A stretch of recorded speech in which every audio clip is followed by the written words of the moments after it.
welcome to Marketing Edge on TV, Nigerians' leading initiative in the business of brand management and the management of brand business. It is a 30 minutes per 3 of brand news, branding focus, and industry conversation, all in a mix encompassing thorough and in-depth, all aimed at promoting the brand idea.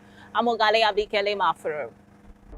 Marketing Edge on TV, promoting the brand idea. Good to have you back. First on Marketing Edge on TV is brand news, where we bring you the latest developments around brands and in the field of marketing, advertising, and communication in Nigeria and around the world.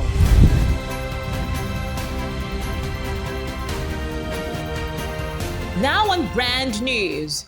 Following widespread reports connecting the EPES Advertising Regulatory Agency to a purported drug suspect, the Advertising Regulatory Council of Nigeria, ARCON, has announced that upon investigations by the agency, the suspect is not a member of the regulatory body. In a statement signed by Dr. Olale Konfadolapo, the Director General of the EPES Advertising Regulatory Body, the agency refuted the allegation that Aribi Ahmed Olasiendi, who was arrested at the Murtala Mohammed International Airport, Lagos, while attempting to export 14.4 kilograms of cocaine concealed in lace and Ankara fabrics to Saudi Arabia, is a member of the advertising body. The regulatory agency, while deassociating itself from the accused, affirmed that the advertising profession remains committed to maintaining high ethical and moral standards in accordance with the law. Aribi, who was intercepted on Thursday, April 20th, at the screening point of MM1A Terminal 2 during outward clearance of Qatar Airways passengers traveling from Lagos via Doha to Medina, Saudi Arabia, claimed he is a widower and an advertising practitioner. In commemoration of its 10th anniversary, the Experiential Marketers Association of Nigeria, Exman, has unveiled a new logo as it gears up to celebrate the achievements, performance, and marketing excellence in the Nigerian integrated marketing communications industry. The unveiling, which was held in Lagos, was to outline the series of activities lined up to mark the auspicious occasion as the association turns 10. Speaking during the unveiling, Kehinde Salam, MD CEO, Ideas House, said the logo, which has 9 parts built at the venue of the event by some of the pioneer members of the association, was in line with the association's values and the collaborative spirit among members. Some of the events lined up for the 10th year anniversary include the launching of a gallery bank in order to celebrate those who have worked in the industry over a period of time and those who have contributed immensely to its growth, brand experience summit, gala night, and awards. Kerala Luxury Salon, a premium one-stop unisex beauty place, has kick-started its operations in Lagos to provide a unique and unparalleled beauty experience with a focus on personalization, exclusivity, and exceptional craftsmanship. Speaking during the unveiling, which was held at the cozy ambience of the salon, Lola Dedeji, Managing Director and Chief Executive Officer of Kerala, said the herb was created to redefine hair beauty salons in Nigeria and to offer an unparalleled, pampered beauty experience centered on personalization, exclusivity, and distinctive professionalism. The standards that we have currently are not top standards, and I dare say that because you go into a salon, there's everything you need, like a big mirror, somebody styling your hair, a big TV making noise, and people chatting all the way and not caring too much for you. They care that you're coming to take their service. But here, it's more about the client. We care about you, how you feel, how you're treated, how our stylists are treating you. And if you had issues, you could let us know and we will try and deal with those issues. So in Nigeria currently, I would say there's none in the space. I hope there will be at some point, but now there's none. Ms. Adedeji noted that Kerala is for clients with a taste for exquisite beauty in a pampered manner, adding that it offers clients a luxury atmosphere with a touch of hospitality by offering nostalgic treatment which includes chilled, tasty champagne and other expensive beverages made for royalty, comfort, and peace of mind. Located at 17B Wole Ario Street, Lekki Phase 1, Lagos, the beauty place is designed to offer the utmost privacy and comfort, ensuring a truly luxurious experience for clients. Well, that was brand news. Next is branding focus after this break. Every day, life presents hopes, dreams, and challenges. Challenges that can become successes with a little help. Because a little help can empower you to go from despair to celebration. A little help can keep you going until the race is won.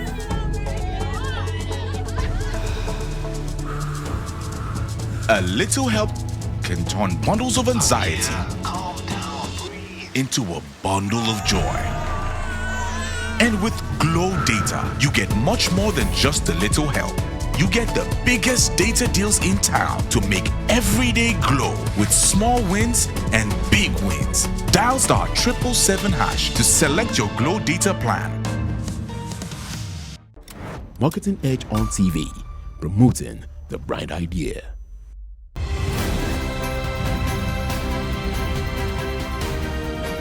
Now on branding focus. Small and medium enterprises, SMEs, are considered the backbone of economic growth in all countries and are strategic as well as essential for accelerating global growth and development. According to the Small and Medium Enterprise Development Agency of Nigeria, SMEDAN, a large percentage of registered companies in Nigeria are constituted by small-scale businesses, and many have been in existence for a long time. SMEs constitute about 90% of businesses in Nigeria, creating more than 70% of employment, which contributes 10% to the country's GDP. Even though SMEs play such an important role, there is also a high failure rate. It is estimated that close to 75% of SMEs fail within their first 2 years of existence, particularly in developing markets. This high failure rate could also be a contributing factor to determining which marketing communication media should be prioritized by SMEs. Marketing communication efforts within SMEs are largely influenced by the environment in which the businesses operates, the skills and resources of the business, and the characteristics of the owner. Access to market remains one of the single business challenges that SMEs face in the country, and the need to use PR help small businesses find and grow their client base cannot be overstated. No client wants to do business with a small business owner who has no track record or has never delivered for an actual client. For most small businesses that can point to fancy marketing campaigns, billboards, or a vast array of clients, marketing communication is therefore seen as a vital activity for the survival and success of SMEs. By being able to point to the coverage immediately makes it easier to open a door for them. As the clients achieve small incremental wins, the agency should start building out case studies that are their own form of PR and share these with other industry partners as well. Momentum has to be maintained because it is one of the most powerful forces in the world, but many small businesses simply can't get the flywheel turning. One step forward and then they fail to capitalize on this. The link between PR coverage and access to the market must be clear. Today, however, the communication landscape has evolved due to the technological advancement. As a result, there are many more communication tools that can be used by SMEs to conduct marketing communication activities of the business. What else branding focus next is industry conversation, where we have interactions with distinguished personalities who have been at the forefront of the strategic positioning and promotion of brands. Well, this week we will be continuing on the conversation we started last week with Mr. Yomi Badejo Okusoya, the Group Managing Director of CMC Connect, after this break. Marketing Edge on TV, promoting the bright idea.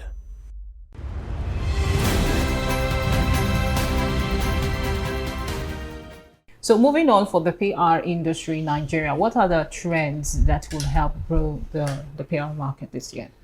Definitely technology. We see what is the revolution that is going on in the AI industry. So in technology, in AI, artificial intelligence, that is going to significantly impact our business. There's been talk that there will be job losses, because some of these apps or technology gadgets can do more efficiently what a human being can do. But even having said that, public relations is still about relationship, which you may not be able to get from a machine. So I still think there's still going to be requirement I know that there will still be a lot of requirement for human capital, but it may just not be in the context that we're seeing it nowadays. So for instance, one of the things that I'm thinking about is that for the future of PR, it's probably better to look for people who are not in communication. Look for subject matter experts and then turn them into communication experts. Okay. As against you finding a communication person and then you are now saying, go and communicate a Greek, communicate automobile, communicate this and that. That person can probably see only in the prism of the knowledge which he has, which is a degree in some other discipline, and then you're asking him to come and, or her, to come and do communication work. But if you find somebody who is a subject matter expert, the tendency is that the person knows it in total. So be it, I look forward to public relations people being able to hire lawyers. We have a lawyer in our firm now. Having doctors, having engineers, having accountants, and so on and so forth, to be part of your team. So I see us, the challenge for us has been raising enough to compensate these people. So we've not been able to attract the first team. More often than not, the guys who have those kind of recognition in academic excellence, they want to go elsewhere. So it's been a difficult task for us to hold them down in public relations, as many of them think that there's not enough money. But there's another thing happening to the entire integrated marketing communications industry, which is, of course, the brain drain, that's affecting every sector of the nation's economy. So how is this impacting on the business of PR practice in Nigeria? Significantly, I will say, because we've trained people. I think last year we lost about 8 people on the whole, or 9, to what you call the Japa syndrome. So you've trained them, you've, you just want to begin to enjoy the fruits of the labor, and they just up and go. And in many instances, many have not given sufficient notice for you to be able to replace, so you find yourself struggling. So definitely it has hit us hard. Even apart from those who are Japan, there are people who are doing internal Japan. Why? Because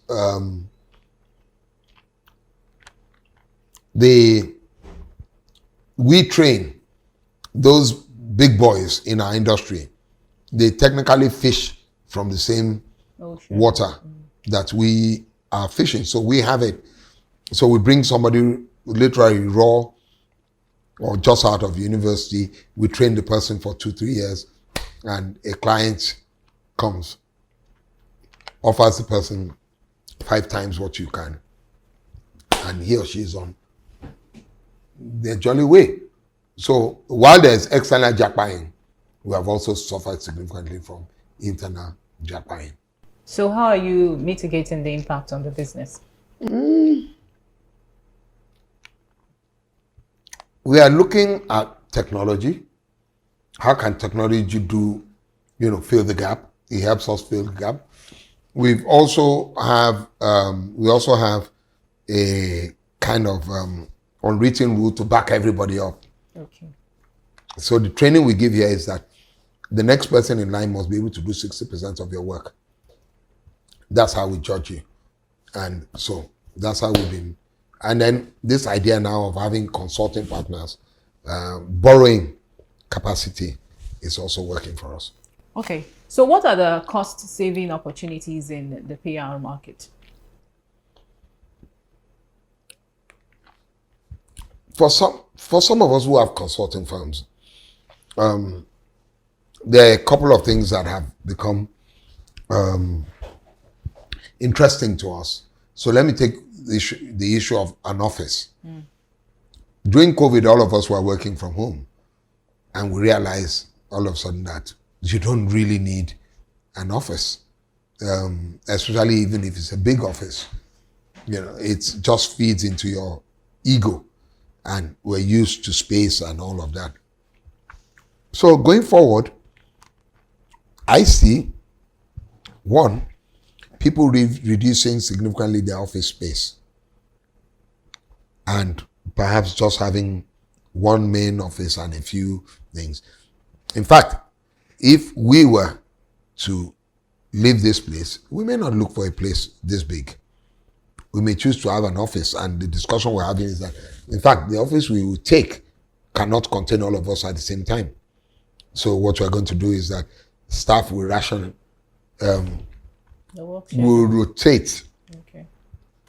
So while some people come, team A comes on Monday, team B comes on Tuesday, team C comes on Wednesday, and so on. And then if we all need to meet for whatever reason, we can find a place or just bring ourselves together and all of that. It doesn't stop your work. So technology is going to do that significantly for us. We also believe that with technology, the reliance on human capital may diminish. And so we're going to be able, we may not hire as many people as we used to hire in the past. So I believe that those two cost-saving measures, we will also have to be a lot more business-like. Okay. You know, shaving off all the excesses and the waste so that we can remain very, very focused. Lean and mean, the name of the game. The game, of course. So there have been projections that influencer marketing would increase this year. So what would be your opinion on the role of influencer in PR communication strategy? We will continue to engage them, work with them, work alongside of them. The pity here is that we ourselves should have been the influencers as PR practitioners. But be that as it may, that they are now the influencers, or that's what they call themselves, we will continue to use them as the opportunity arises. I have my issues with many of the influencers. I think it's in terms of believability, because if you pay an influencer, that person will never say anything negative about your product, service, or brand. He will say what you want. And even in some cases, they request for press releases. So you find 5 influencers literally writing the same thing. I have a problem with that. Okay. I think, and then you have this influencers, they are jack of all trades. So in another climb, you can have an influencer just talking about food. You can have another one just automobile. You can have another one just finance and banking and so on and so forth. But the influencers we have now are jack of all trades, and they are threatening to also be master of all. So what will be your review of the PR business in 2022? 2023? Last year. Like I said, it wasn't really, a lot of clients cut spend. Okay. And they never put back that spend. So it was a big, huge struggle for us, all of us in the industry, because we realized that many of us were not able to meet our obligations. We were not able to operate sufficiently above the line. Some of them packed up. Some people are working from home now, and so on and so forth. So the government that is supposed to stimulate also the economy hasn't done rather well. You've seen all the issues we've had, even from the currency swap and all that. Government is yet to realize and appreciate fully the value that public relations can bring to the table. Well said. So do you think that, or rather, how do you see the need for retooling and reskilling for practitioners to make them globally competitive? The Bible says you cannot put new wine in old skin. And many of us are operating the old wine in old skin, or old wine in new skin. And it also has contributed to the challenges we have in the industry.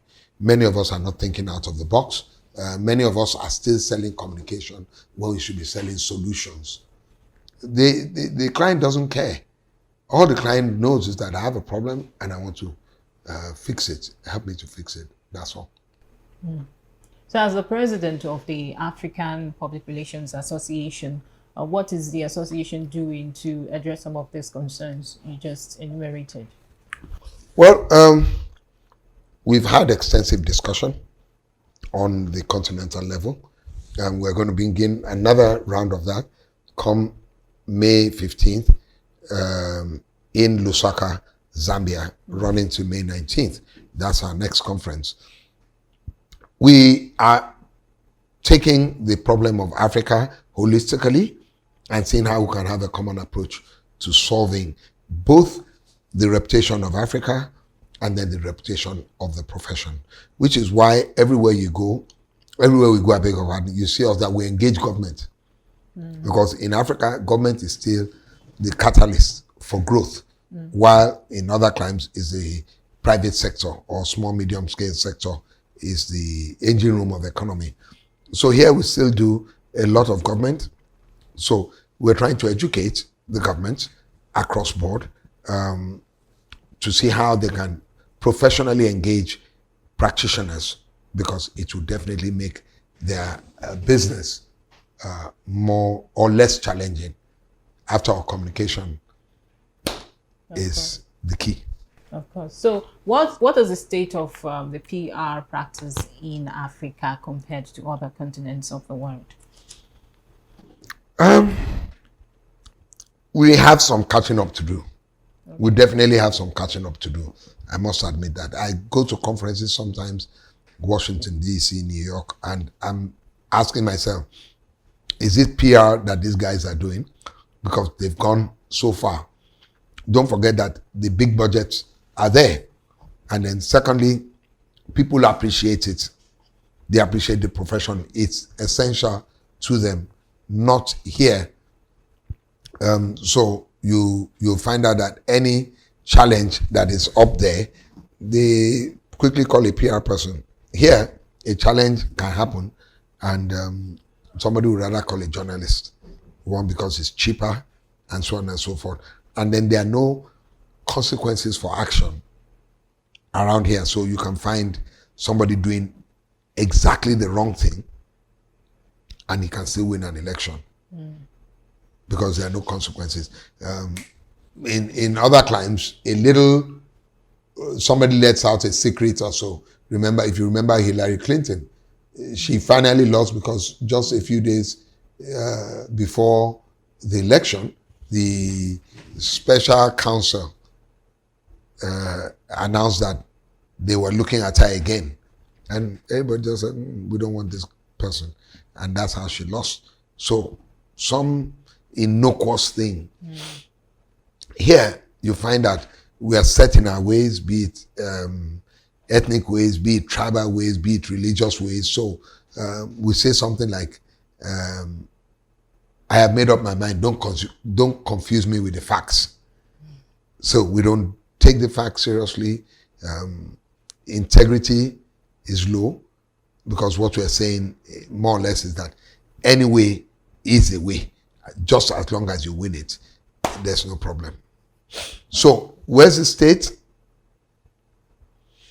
I would say not in a good place. We still have a lot of work to do.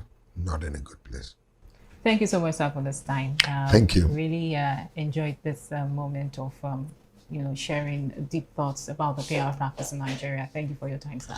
Thank you. I hope to have future conversations with you. Before we let you go, just tell us what we should expect from CMC Connect this year. We're in the midst of restructuring. We want to build, like I said, a sustainable business. So we want to be the most preferred consulting firm. We refer to ourselves as consulting firm in the business of communication. Okay.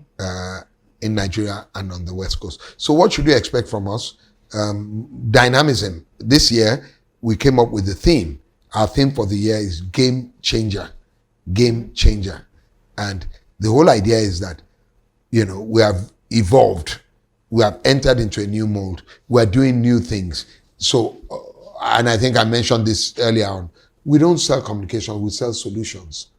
Because every client that has come to you is looking for a solution. It just so happens that our means of selling the solution is largely through communication. But we are solution providers, not just communication practitioners. Thank you again, sir. You're welcome. So that's it on Industry Conversation. Do well to join the same time for another interesting time. I'm Ogalia Bikeli Mafuru. See you again.